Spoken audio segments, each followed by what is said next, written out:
Can you hear me now? I can hear you a lot better now, yeah. I don't know what the hell was going on. When I switched headphones, for some reason, it wouldn't let me talk. Well, I think we should probably just go with this because I can hear you pretty clear. Like, how do I sound? Am I fine? Oh, yeah. Real loud and clear. Okay, cool. Good deal. Yeah, go ahead and start it out, and I'll rattle off some of these things that I picked up, and we'll see how it goes. Okay, so we're going to act like that last 30 seconds didn't happen. And we're going to start it as if we just picked up right now. Right. Okay.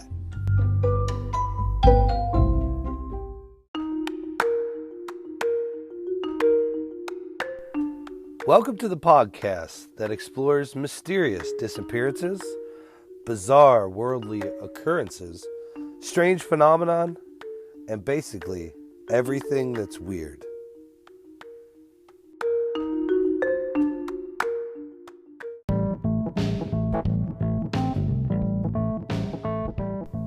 When people ask you, what do you do for a living? Do you want to be able to tell them, I'm a producer? Well, now you can. Go to patreon.com, search everything that's weird, and sign up.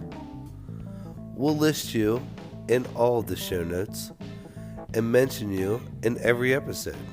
Go to patreon.com to get started today.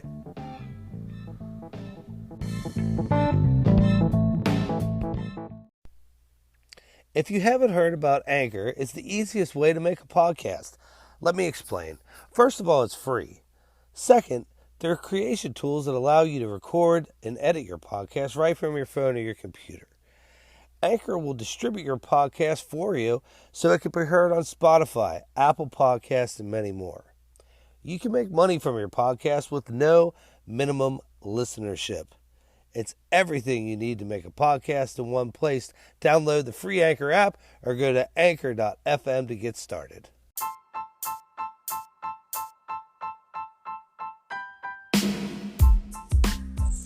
So there's Richard McCoy Jr. Richard McCoy Jr. This is my favorite. He looks like D.B. Cooper. He looks like him. He acts like him. Right. He's got a pretty interesting story. He's a copycatter, right? Yeah, he's an actual hijacker. He, maybe 5 months after D.B. Cooper, he got onto a United Airlines flight with a hand grenade and demanded $500,000 and 4 parachutes. And then to stop the plane, they took the cash, got the people off. He did put on a flight suit and jumped out the plane over Utah, just like D.B. Cooper did. It was pretty damn close, you know. And then he got turned in by his friends. His friends turned him in. 45 years. I guess they're not friends, but he gets 45 years in jail. Right, 45 years in jail for. But he's like aerial piracy. 2 years later, he's like, "Fuck that noise," and he hijacks a garbage truck. This guy's a hijack machine. Unbelievable. Escapes Lewisburg Federal Penitentiary. Yep. But then they catch him in. Doesn't turn out so good for him. They catch him in Virginia Beach. He's wearing a Muff Diver instruction T-shirt. That's my FBI. Yeah, right. Those are Female body inspector. Female bodies. He's wearing a Chomsky T-shirt. Right. Enormous Johnson. Remember those? Yeah. Big Johnson. Yeah, right. Big Johnson Casinos. He ends up being tracked down by his parole officer, right? Yeah. And an agent, right? And then they kill him. They kill him. Yep. They kill him. And they have a shootout, and then he dies in the shootout. And he literally says, "When I shot Richard McCoy, I shot D.B. Cooper." Yeah. Because why wouldn't you say that? I mean, he hijacked another plane in almost the exact same way, and I mean, it was the same plane. It was a 727. Well, part of that is they have the stairs. Yep. Because you can't jump out of the So, if you jump out of a plane now, you'd have to go out of the emergency exit. Even then, you risk hitting the tail. Yeah. And if you hit the tail going 200 miles an hour, you're for sure paralyzed, if not cut in half.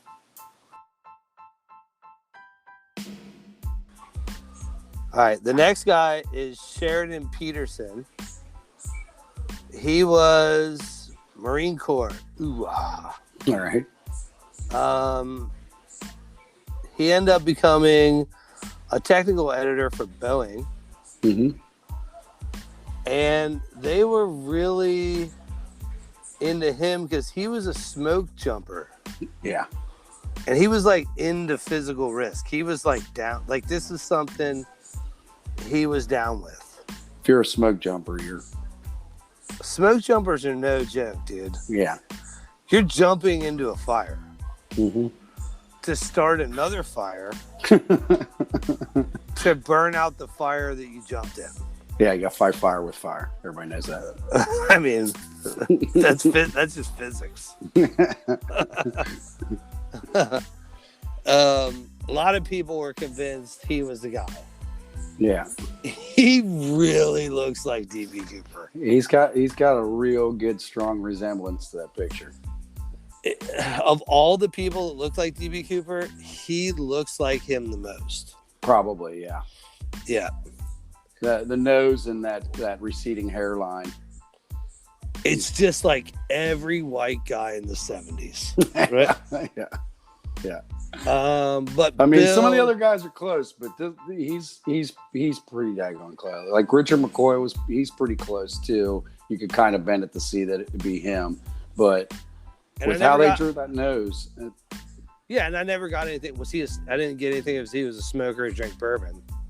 No, I don't think there was something that kept the media at bay. They didn't really buy into the Sheridan Peterson being D.B. Cooper. No, and there was an entrepreneur that like actually did a documentary. His name was Eric Ulis. He spent years investigating it. He was like 98% convinced that it was him. But of course he's in Nepal and this happened. Right. Why wouldn't you? Yeah. You know.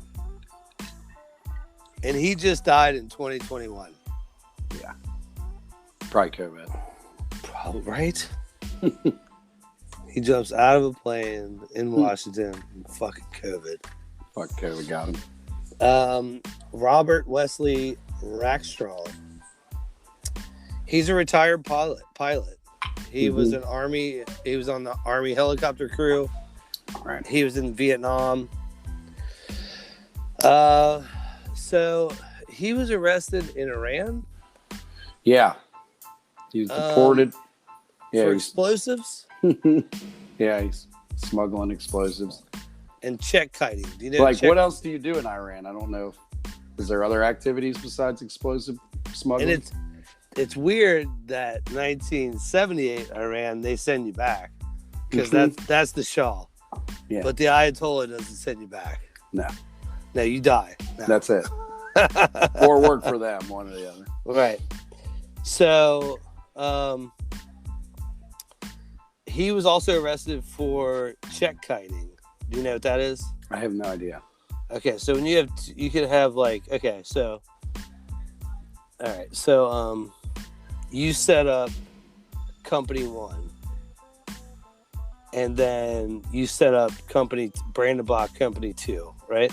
Yeah. And company 1 writes you a check, right? For like $10,000, and to company 2. Company 2 cashes that check and then deposits it in company 1. It's like a back and forth between the banks. Yeah. And what's the purpose, though? Is it the same amount of money? It's a stall tactic usually. Oh. It's usually to float in between banking Yeah, eventually it's gonna catch up with you, or it's usually used for like when people do it. It's usually because they're trying to stall because they have a shortage on one account and they have money coming into another account and they're waiting for the original account to have money coming in. Yeah, so they don't want them to take the other one's money. Yeah, you don't want to default. You don't want to look bad. So you just write a check. You got like 3-4 days. You write it on, you use the banking system against itself, basically. And that's called kiting. Okay. But he tried to fake his own death. Yeah. And people that fake their own death, right? Unbelievable. Mm-hmm. He actually he made a Mayday call. Yeah, and then bailed out the plane.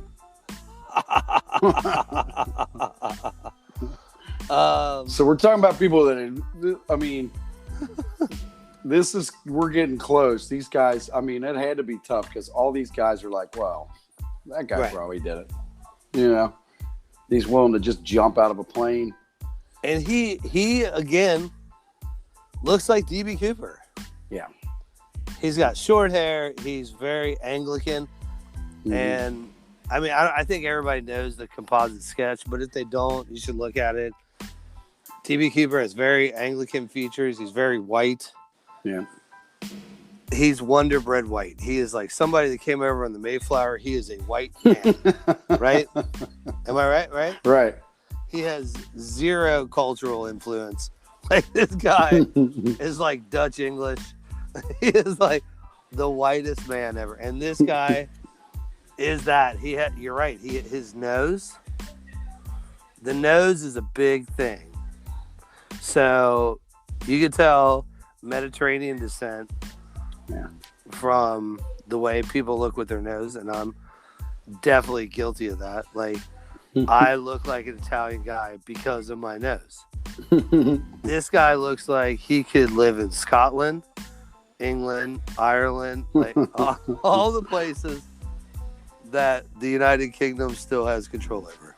Mm-hmm. But they don't really, even though he is this convict and he does this and he bails out of the plane, they don't really convict him or they don't really like suspect it's him because he doesn't really fit. Yeah. There's like a weird story with him though. There was a writer, Thomas Colbert, wrote a book. He filed suit under the Freedom of Information Act to release the FBI files on DB Cooper because he thought that the FBI was protecting the fact that Rackstraw was actually DB Cooper, and it would show the Bureau's ineptness to come up with prosecutable material. Right. So, I don't know. Right. I think somebody's trying to sell some books. It's like that's a lot. A lot of this is that's probably why it remains unsolved. Mm-hmm. So when I took psychology in college, one of the things my professor said, he was like, Robin Hood, he steals from the rich, he gives to the poor. He still steals. Right? And like, so like, this is still a hijacking. Like, the flight attendant for years had like trauma because of this. Mm-hmm. And I know people are gonna be like, poor flight attendant, you were super hot. You took the ransom note and put it in your. But like, honestly, I saw interviews with her and she said, this was like very traumatic for me, and nobody gave a shit. Mm-hmm. Nobody cared because he's like glorified as this like hero. Yeah. And whatever. That's not what we do here on this. we just talk about stuff that's weird. Right. But like a lot of people do consider him like a Jesse James. You know, Jesse James, he would rob banks, he would get in the vault, and he would take all the mortgages and burn them. Right? Yeah. So not only would he steal the money, he'd burn the mortgages. Well, yeah, that's awesome, but that's also how banking works. You wouldn't have that house and homestead and farm if a bank didn't go out on a limb and, you know, give you the money and back it by the federal government. Yeah, there's a whole thing Right. that goes to this. So he's one of those guys where, like, he really doesn't fit what everybody's said about him. I've never heard anything from him. Did he ever say anything about this? Rackshaw? Yeah, because he Rackstraw? died in 19. But like, he doesn't have like a crazy influx of money. He's just kind of like this guy that's a convict that, you know, was in the Vietnam War, and that's not atypical. I mean, it's like there's a ton, a million guys, right? How many guys went to the Vietnam War? A lot. Right. That was a lot. I mean, my dad and my uncle. My dad. You know? Okay, there you go. So like, and we're just regular dudes. So like, you got to figure every regular dude in the United States knew several people that went to Vietnam, right? Yep. So like tons. I thought it was like over 1 million people, but I don't know exactly. But you know, he's just like, they never really have anything against him, and I never heard him say anything about it. No, but there was like a lot of people wrote shit on him though. There was quite a bit of, you know, there was an author that wrote a book that involved him. There was the Colbert and a group of volunteers investigated and uncovered what they believe were decade-old parachute straps. Right. Like, and it doesn't help that he, like, once they start saying it, he kind of feeds it. Yeah, they even said that, like, he's real coy about it. Some people said that they obtained a confession letter that was originally written in 1971 that contained codes that matched 3 units Rick Straw was a part of while he was in the Army. And he actually, like, lost his job late in his life. Mm-hmm. And he's like, dude, I just said that so that I just told everybody I was a hijacker because everybody thought I was. He's like, I just wanted everybody to think I was. Yeah, well, they showed the flight attendants a picture of. They thought it was him. No, they said they didn't find any similarities between the photos. Rackstraw and D.B. Cooper. They said they didn't really see any similarities with the two of them. Maybe I'm thinking of Peterson. But okay, go ahead.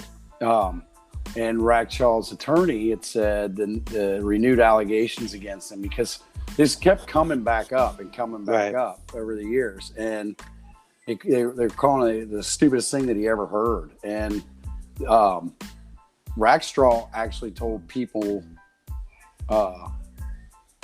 it's a lot of, I guess he said, bullshit, and they know it is.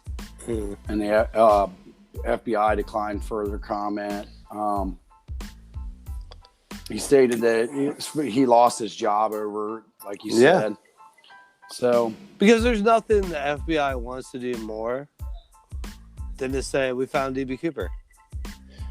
Because the idea behind that is like, okay, fine, you're smart enough to do something. Mm-hmm. We're gonna track you the rest of your fucking life, right? And then, when you're like in a chill mode, you're getting arrested. They They want you to, FBI, yep. The They want you to FBI, keep guard down. it's a U.S. Marshal. We always get our man. They want you to know that they're going to try. So the FBI, and I kind of think this is why they kind of just bailed on it, because they figured the people that were serious contenders to beat him were dead. Mm-hmm. Right. But nonetheless, Rackstraw apparently had told some people that he was the hijacker, and he said it was a stunt, and he never really explained that it was a stunt to him, and that's kind of part of the confusion. So, like, you think at some point the guy would be like, because I don't think he died, not that, like you said, in 2019. He would have been in his old age. You'd think that would be a call for a deathbed confession, I mean, but you'd be a dick if you just died with that information. You're an asshole.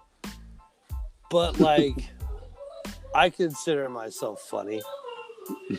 I'm like a humor snob.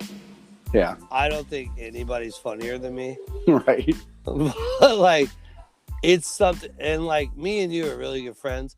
I always tell people, I don't ever think I've ever had a fight with Brandon.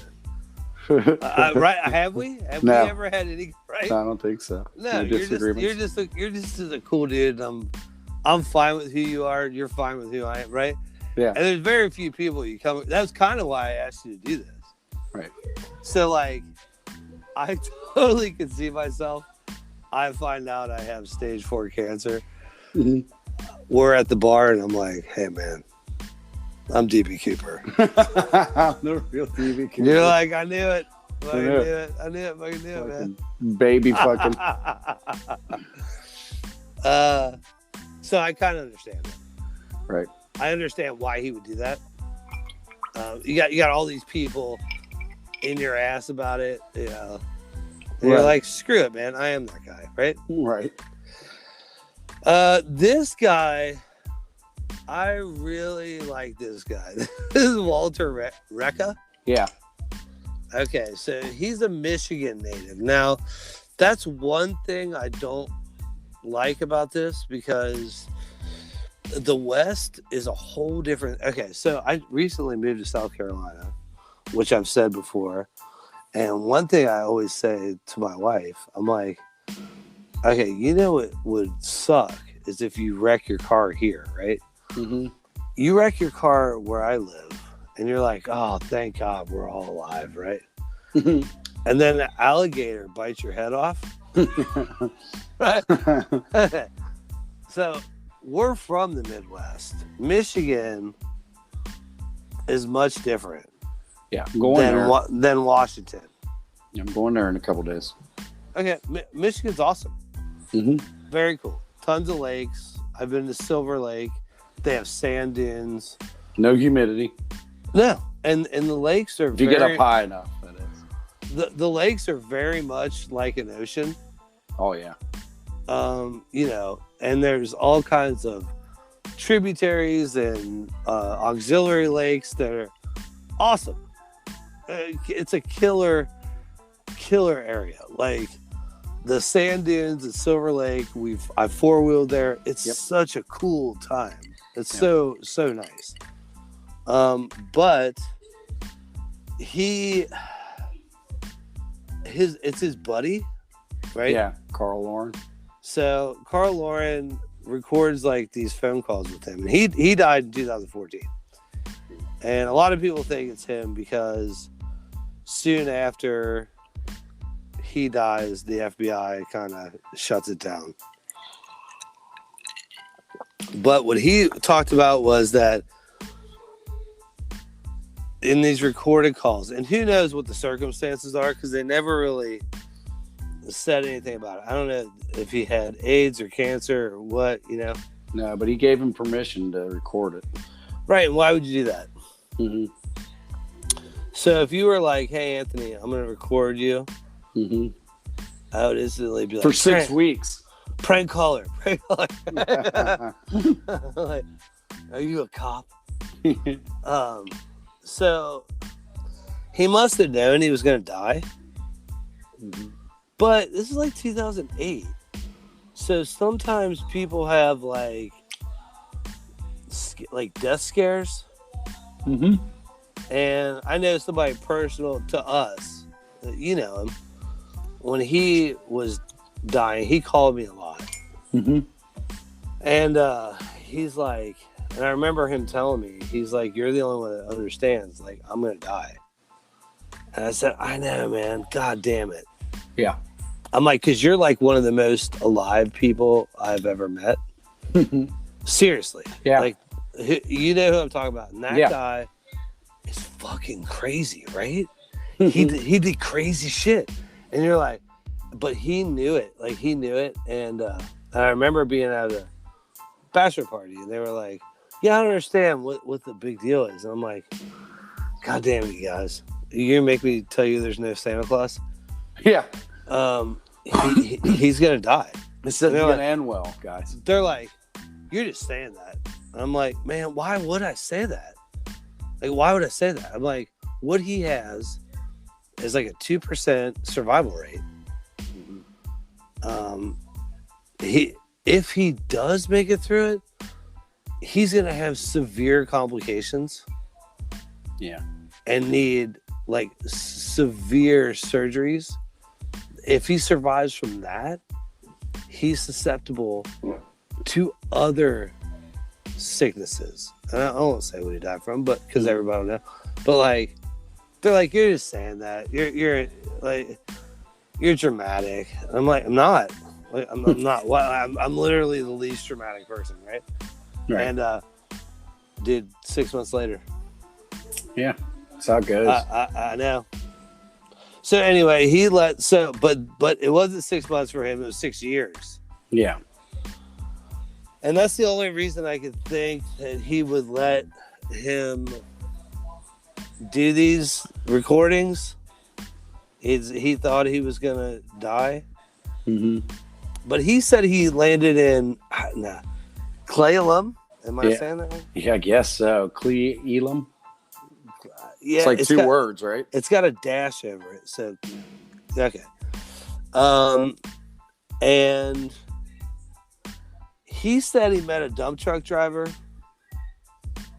that he asked that guy if he could give a guy on the phone directions. Yeah. Right. So it was confirmed the guy that he talked to did give somebody directions. And they didn't ever find anything about him that said he was lying. Yeah. And there's actually a book about him called Get Into the Truth, I Am D.B. Cooper, that was published, but it's out of the flight path. Yeah. So quite a bit. 150 miles north. Yeah. Which is a big deal. Yeah, that's a good chunk of mileage there. It's also nowhere near where the money was found. Right. He had a bunch of jumps to his credit. Yeah. But he contradicted the FBI's profile. Yeah, that big ass nose doesn't help. He looks nothing like D.B. Cooper. Nothing like him. Nothing at all. He's got a mustache. He's like... I think he's got blue eyes. It's like... Yeah, none of it. And that's about it with him. He's so far the most connected, but he looks nothing like him. Right. William Smith, he's from New Jersey. He's in the FBI list of people that could possibly be a part of it. He worked for a railroad. Mm-hmm. And the reason they think he was part of it was because his railroad, he lost his pension. Mm-hmm. And this was like a stick it to the man grudge against the establishment and transportation. Mm-hmm. But here's the most interesting thing. All right, you know what I'm going to say? Yeah. Go ahead, say it. Are you talking about his high school yearbook? Yeah. The list of alumni killed in World War II was Ira Daniel Cooper. Right. So a lot of people like point to him because of the pseudonym, and maybe he used that, and that was his way to say F you to the people that took his retirement. Additionally, Right. he worked on the railroads. He would have been in contact with some of these like rare metals that were found on his tie. Mm-hmm. The tie itself. Right. The tie itself they said was just like the ones they wore for their uniforms and the. Right. He also had some sort of experience and knowledge about planes and parachutes. And it's sort of like noted in a sidebar that maybe he used a train to escape. Yeah. And this is really interesting because trains don't follow highways. So a highway system is completely different from the train system, right? The train system is the most direct with the least amount of turns. Mm-hmm. So if he has a train system and he knows there's a train coming by, yeah, he can literally hop on a train. Yeah. And be gone. And he could get somewhere really, really quick. He also looks like DB Cooper. Like, ridiculously looks like DB Cooper right now. So there's a picture taken of him in 1985, and you can see this on Wikipedia. He looks like if you put a pair of glasses on him and de-aged him 22 years, he's DB Cooper. He dies in 2018. So we have Dwayne Weber. He's kind of the last of the people that the FBI considers as like a serious person that could be considered as Dan Cooper. He was in prison for burglary and forgery. Another deathbed confession. I am Dan Cooper. I am Dan Cooper. Right. Which I think is kind of a bigger deal. A lot of. He doesn't say DB. He doesn't say DB. He says, I am Dan Cooper. Yeah. And she has no idea what that means. And it's not till like months later, a friend is like, hey, man, you know what that means? He said, what? And she's like, she goes to the library because, of course, this is before the internet. Yeah. And she's like, she found this book, and there's like notations in the margins. Yeah. And it's his handwriting. He also had like nightmares of jumping out of a plane. He drank bourbon and he chain smoked. Now, I never did hear what kind of cigarettes he smoked. Right. But there was a movie when Vince Vaughn was trying to be a serious actor with Joaquin Phoenix and Claire Danes. No. With Janine Garoppolo, where he's like Clay Pigeons.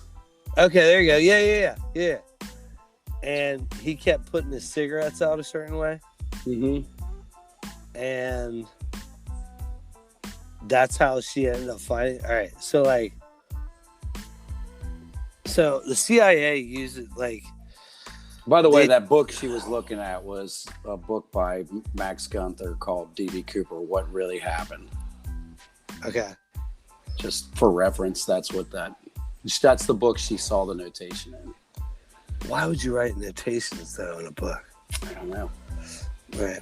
Like I really. I guess it was maybe it was like if it's you, if it's a book Right. about something you did, right? Right. Some kind of crime you committed. Would you go and write notations in a book that is a fiction book about you? Right. I probably wouldn't, but I guess that's me. But he did. Right. And it never says that what kind of cigarettes he smoked, but like I kind of feel like it, like that movie we were just talking about. Somebody that smokes a lot, it's very habit forming. Yeah. You do everything a certain way. Mm-hmm. And I could see where people would think that. Like, too bad they lost him. But the FBI said it's not him. Yeah, of course they did. Right? Yep. Yeah. So, those are the main suspects. Of course, there's the people we mentioned at first, and then the other 800 that the FBI considered. And just before you think that they can't do it, there's been several people that have done exactly what D.B. Cooper has done. Mm-hmm. There was the copycat, Richard McCoy. Right. There was a guy named Frederick Hanneman. Mm-hmm. He used a handgun. He did it. He jumped out. He made it. They caught him a month later. There was a guy named Rob Haiti. He was a paratrooper. He did it. $200,000. He got. They found him. He was so dumb about how they found him. He had a U.S. Parachute Association bumper sticker on his car. Yeah. God damn it, man! Why would you do that? Why? Flex. Why? Right, I guess. There's another guy that did it and lost the money when he jumped out of the plane. Mm-hmm. There is another 15 similar hijackings exactly to what Cooper did, copycat crimes, and for one reason or another, they're never linked back. Yeah. So that's where we are. Now we'll go to what we think. Okay. All right.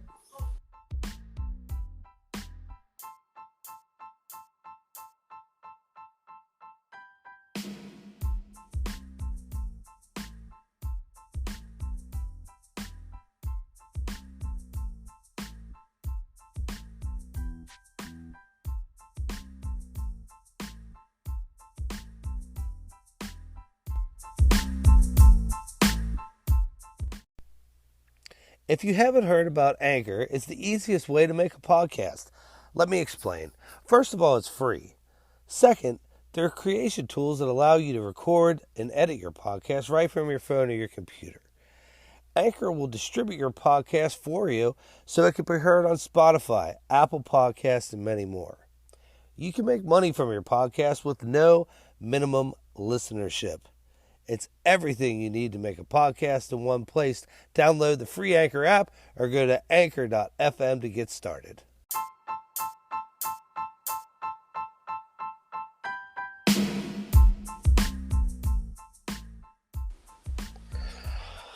All right, so there's 800 people, man.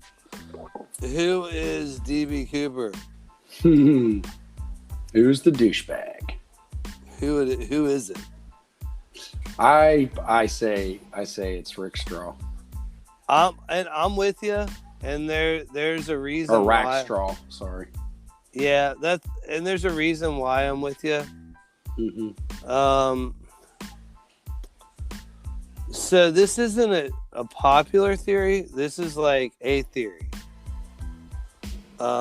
It's not the most popular theory. A lot of people think that the FBI sort of turned a blind eye to DB Cooper.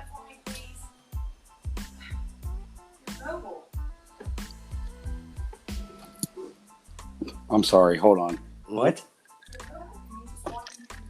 Do what? Give me, Ray, we're wrapping up. Just give me a minute. Sorry. Hey, my wife was just brushing her teeth. She just told me to come move a TV. I'm mobile. I went to a family party one time, and they're like, "Hey, nice to meet you. Can you help us hump this big ass fucking TV?" It was like not a flat screen. It was like one of those like big screen. Right. Right. Hey, you look able. Mm-hmm. You're fit. Fuck. Right. Help us hump this big ass fucking TV. I know. Get it all the time out Shea Moore. That's like all old people, and I'm 6'4", 200 pounds. Don't you find that happens to you? All the time. Me too. So with me, it's like I can never have the excuse that I can't do it. I know. Because literally, if I can't do it, nobody can do it unless Andre the Giant's there. Right. They're like, "You can't do it," and I'm like, "Yeah, I can fucking do it." Yeah. It's the same thing. They know I'm a roofer and shit. They're like, Brandon can do this. Hey, Brandon, come over here and do this. Exactly. So, all right, here we are. Who is DB Cooper? Well, let me just start off by saying, I don't know. Like, there's so many people that possibly could be, but when I always say this, when I think about our government, mm-hmm. Our government is so compartmentalized that this guy makes the most sense. And I could be totally wrong. And we reserve that right? Well, all we're doing is giving opinion, but Mm-hmm. we're also giving like an educated opinion. And we're giving an educated opinion about our experience dealing with the government, right? Yeah. All right. In my opinion, it is Robert Rackstraw. I'm inclined to believe that too.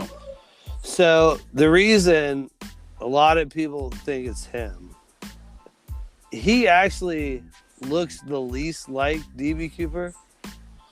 Mm-hmm. Well, except for Rekka. Okay, except for Rekka. He looks like what was the dad on Webster, the old football player? Papadopoulos. There you go. I was just thinking about, so when I redid my house, mm-hmm. I wanted to do the hidden walkways in the walls. Okay. Remember Webster had that? Yeah. Yeah. I wanted to have like a grandfather clock that was a door. Yeah. And what I came to find out was that cost tens of thousands of dollars. Mm-hmm. Yep. Right. So a lot of people think it's Rackstraw because there's an ulterior motive.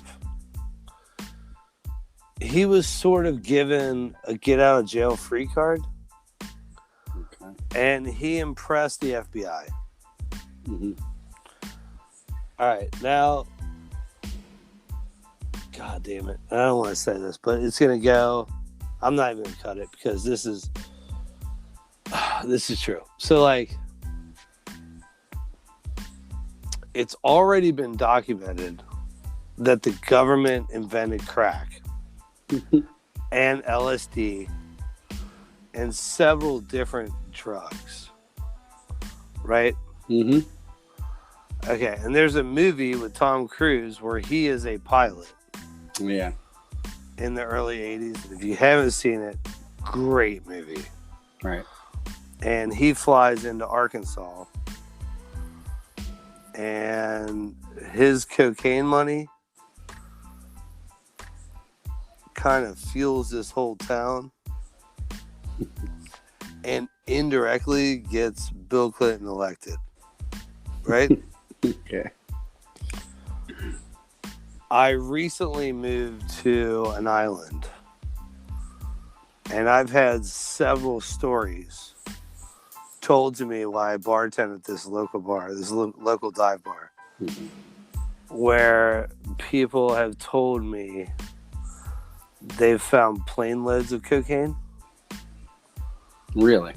When I say they've told me, I've had 10 different people tell me this. Okay, the reason is because, yeah, you can fly it into Miami. You're getting arrested if you fly it into Miami, right? But if you fly into somewhere they're not really expecting, well then, you know, you have a lot better chance of not being arrested for cocaine possession if you land in a place they're not expecting. So where I live is one of those places. Arkansas is one of those places. So I told you I was a finder. I used to find money for people, and I found money for a guy in Arkansas. So I'd never been to Arkansas. I never even driven through it. I've driven the United States. I drove to LA like several times. Mm-hmm. I helped somebody move there. I drove there to move there by myself. The United States is vast. Mm-hmm. It is a vast land. And I can tell you that if you're on, like, say, a dual prop Cessna that can handle a certain amount of weight, right? 100 kilos is like a person. Yeah. Okay, so minus one person on the flight, Right. Weight distribution, you can fly that right into Arkansas. And there's no customs in a regional airport in Arkansas. So you and I are from a very small town, but there's an airport Yeah. where we're from, right? Right. All right. So imagine flying from Colombia, say, to, like, I don't know, Costa Rica, Mm-hmm. right? And then you take a flight from Costa Rica to where we're from. Mm-hmm. There's no custom agents at our fucking airport. Mm-hmm. You barely have a McDonald's, right? Right. So if you have a few duffel bags and it looks like luggage, right? Right. Somebody comes and picks you up, and that's exactly what happened in Arkansas. Except that money was full of money, or those bags were full of money, right? Right. And what they were dealing with was they were dealing cocaine for arms to fund resistance groups against communism. And that is what the whole Iran-Contra affairs is about. Yeah. And there's this whole world playership of dealing with communism, and somehow it gets back to Iran. And Oliver North is like the head of this thing. And this is like in the 80s. So say you have somebody like Dan Cooper, right? Mm-hmm. And say you know who he is. In my opinion, if I was a government agency, I wouldn't put him in jail. Why would you? Mm-mm. What is $200,000 when our national debt at that time is $1 trillion? Right. So $1 trillion to $200,000 is like a fraction of a penny. right? Right. Okay. You use that guy because that guy knows exactly what he's doing. Right. So it And happens a lot. They use guys that are computer hackers, guys that are forgers. They give them breaks and deals to work for them. The FBI does, the CIA does. All the time. And there's actually a movie called White Boy. Yep. Have you seen it? I haven't seen it. I know the story. God damn it. Right? So a lot of people think crack was invented in the hood. But it wasn't. It was actually like engineered. And they can trace it back to where it was engineered. And it was put on certain populations. Yeah. And some of it's race-based, but honestly, it's more economic-based. Because there's a lot of white people affected by crack.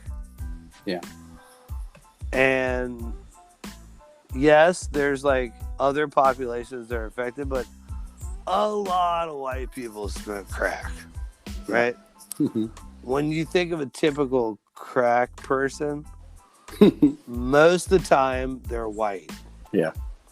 They're not black, right?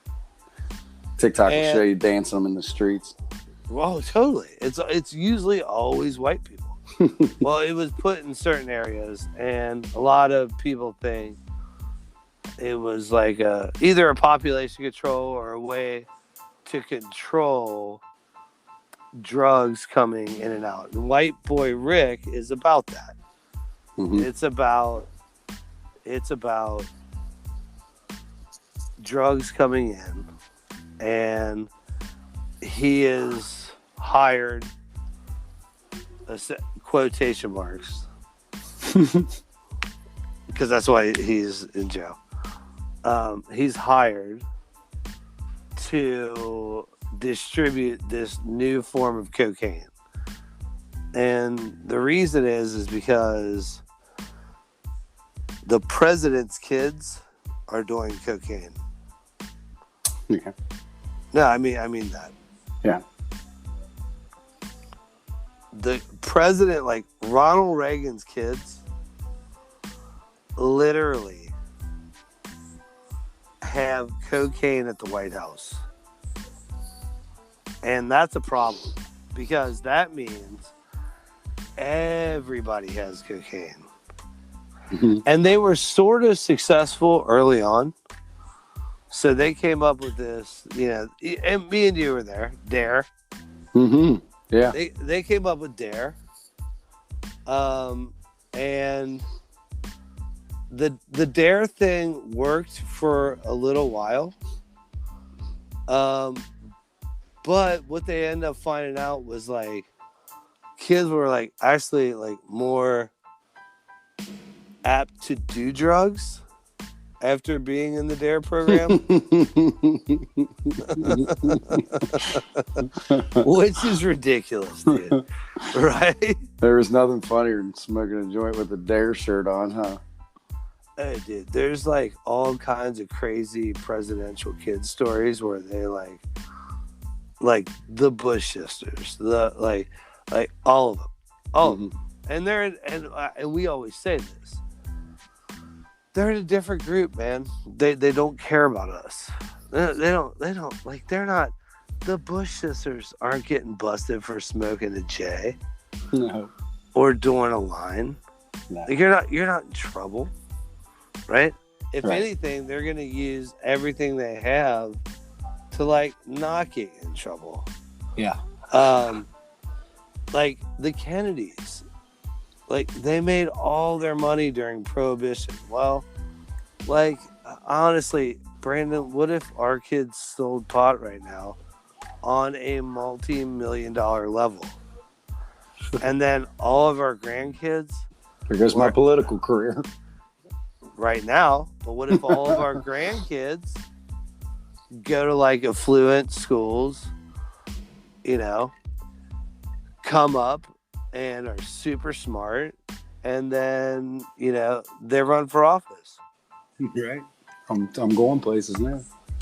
Me and you can never assume office, right? You gotta get the black eyes after you get in. But your kids can. Yeah. Right? And that is exactly what the Kennedys did. So my thought is that it's this one guy.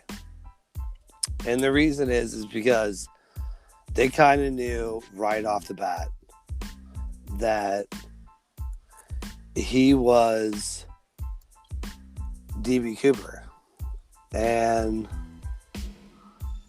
it makes a lot of sense because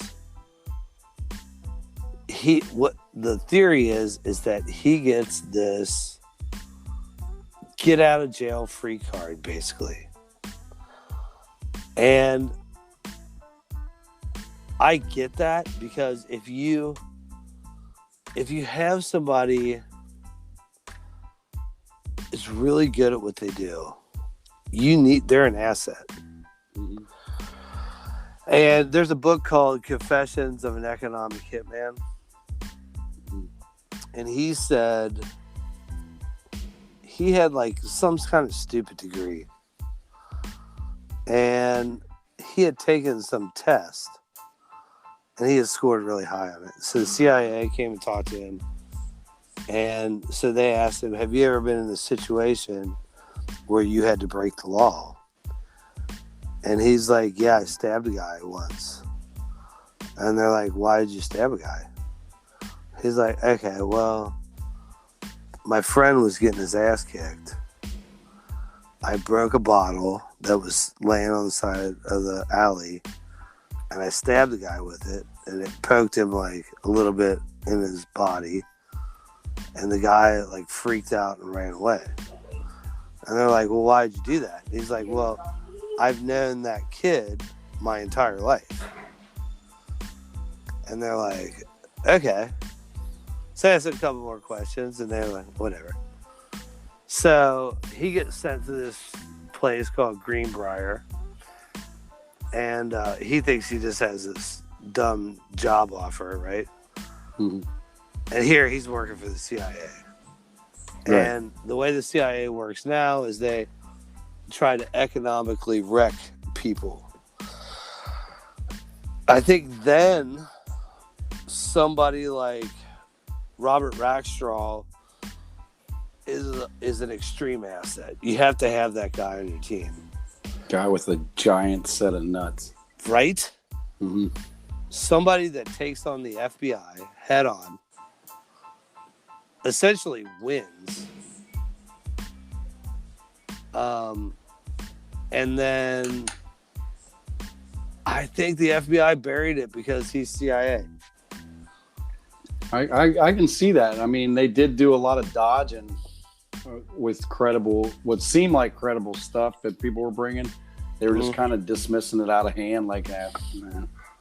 Yeah. He also does some crazy shit, dude. Yes. He calls Mayday on a plane, and then the plane actually lands, and they repaint it. Put a new tail number on it, and they're like, yeah, dude, that's the same fucking plane, right? And they immediately eliminate him as a suspect. Yeah. There's a lot of other people that look more like him, but it's possible. I'm saying his mugshot shows that his 1970 mugshot. They didn't like the flight attendants said he had no similarities. Yeah, but like when I was in Psych 101, right? Mm-hmm.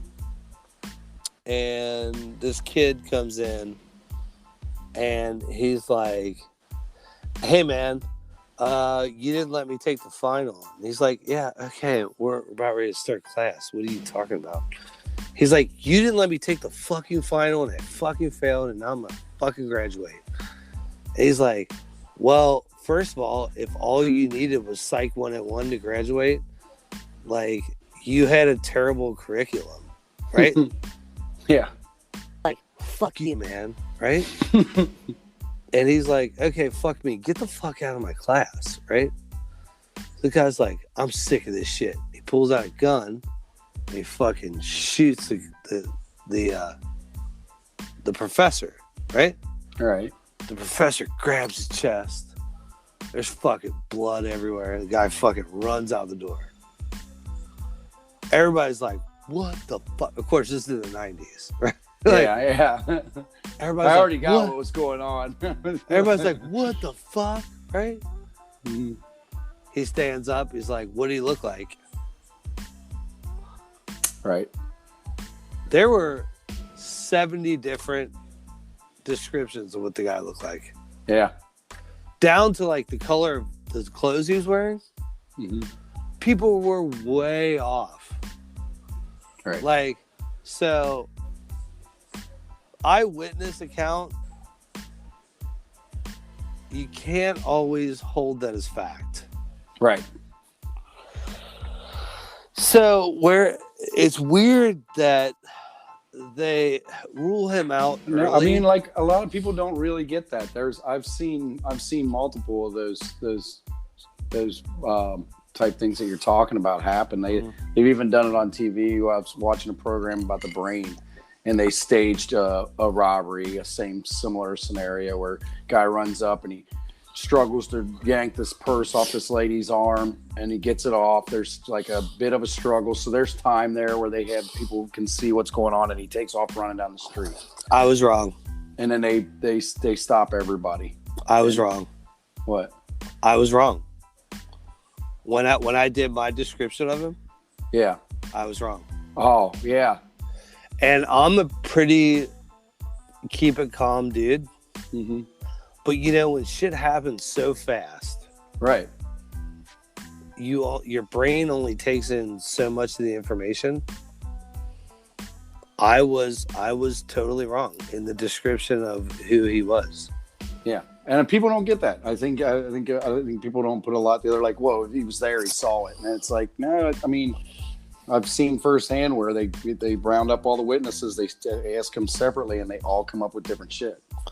I mean, we talked about earlier in the first episode that she just like casually took his number and threw it in her purse. Yeah. She thought he's hitting on her. Yeah. She didn't know it was the biggest hijacking of all time. Right. So, yeah, when you look back on it, I mean, yeah, what are you recalling? She also said it was super traumatizing. Right. She did. Which even would hinder and your eyewitness account. And he was nice. Mm-hmm. And he even went into saying that, like, none of you were included in this. It was only me and him. Mm-hmm. He only had a problem with me. So you had less time to even take. And honestly, it was early in the morning. I'm like just sitting there, you know. I just had a McMuffin, like not caring. Right. And this dude's like arguing with the professor, and I'm like, whatever, you know. I'm just dicking around, and then all of a sudden he's like, "Fuck you, fuck you, fuck you!" Boom. The drama department gives him like a blood pack, right? Right. He fucking grabs, he falls, the guy runs out, and everybody's like, "What the fuck?" Right? He's like, "Stand. What do you look like?" Yeah. And that was when I really got into like the psychology, because that's when I realized your brain plays so many tricks on you. Yeah, it'll fill in pieces. It totally fills in pieces. That's why I kind of think it's this guy. This guy, he's the only person that used codes. Mm-hmm. They discount him really early. Yeah. They've never found DB Cooper, and they lost the cigarettes, which really makes me mad. Right. Because why don't you have the cigarettes? God damn it. There's a lot of them, apparently.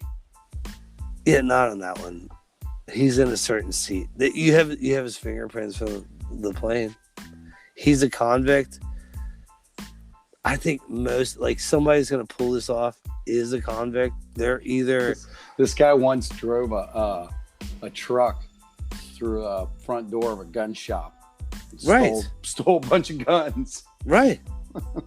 He forged federal aviation certificates. Yeah. All right. A guy like that is an asset. Mm-hmm. You need him on your team, because if he's on another team, Yeah. All right. Well, here's one that's interesting. Okay, there's this guy. His name's Robert Pudgy Hunt. Okay. Another great nickname, Pudgy. He was a long-time tavern owner in Portland.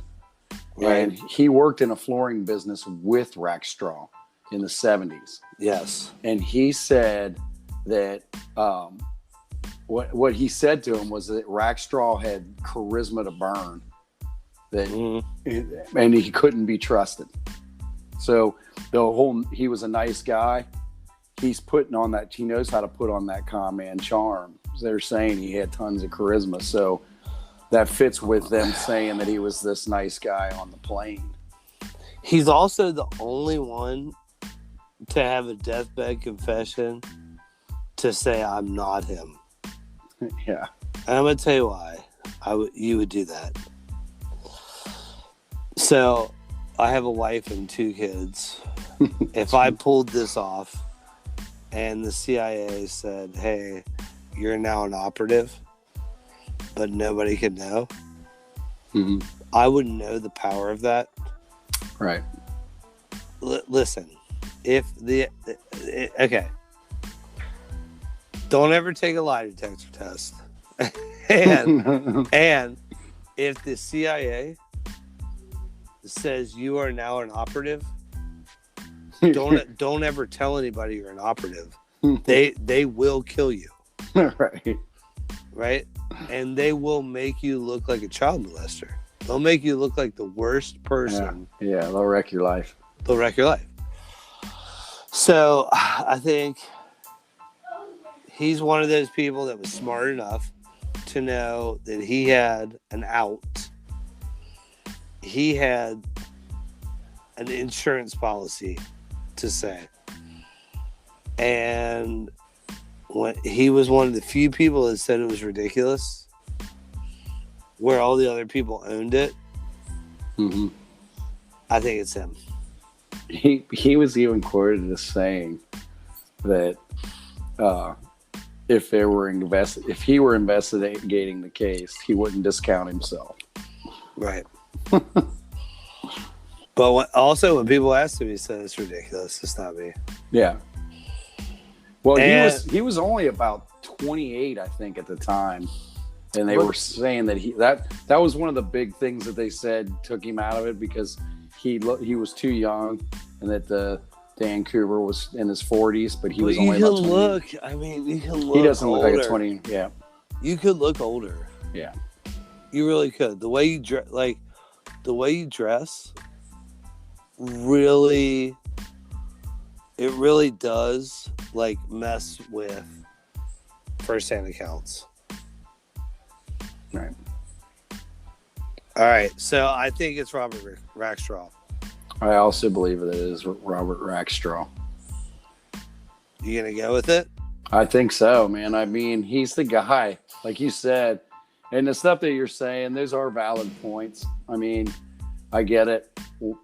It's not unheard of for the FBI to use forgers and hackers and stuff like that, and then the CIA, when they do it, they're just even quieter about it, because the CIA doesn't tell anybody anything. Right. So I can get that, and then just everything that lines up with him. He can fly. He's not scared to jump out of a plane. Obviously, he's jumped out of a plane before and tried to fake his own death, and because he was accused of killing his stepfather, and they acquitted him of that, but then later he got more charges put on him for like forgery and stuff like that. So he tried to fake his own death by jumping out of a rented plane. So and then that plane landed and he repainted it. Yeah. Right. Yeah, that's a certain kind of guy. So, and you know, the whole driving a truck through a gun store window to steal all the guns. I mean, that is a guy that you go to and be like, we got some crazy shit we need you to do. And he's like, I'm down, you know? Right. Because by all accounts, he wasn't. Yeah, by all accounts, he was a loved adventure. He was like, loved living life on the razor's edge type deal. All right, well then I'm gonna call it. It's Robert Rackstraw is DB Cooper. I also agree with you. Well, there it is. All right, well, I'm Anthony. I'm Brandon. And this is Everything That's Weird.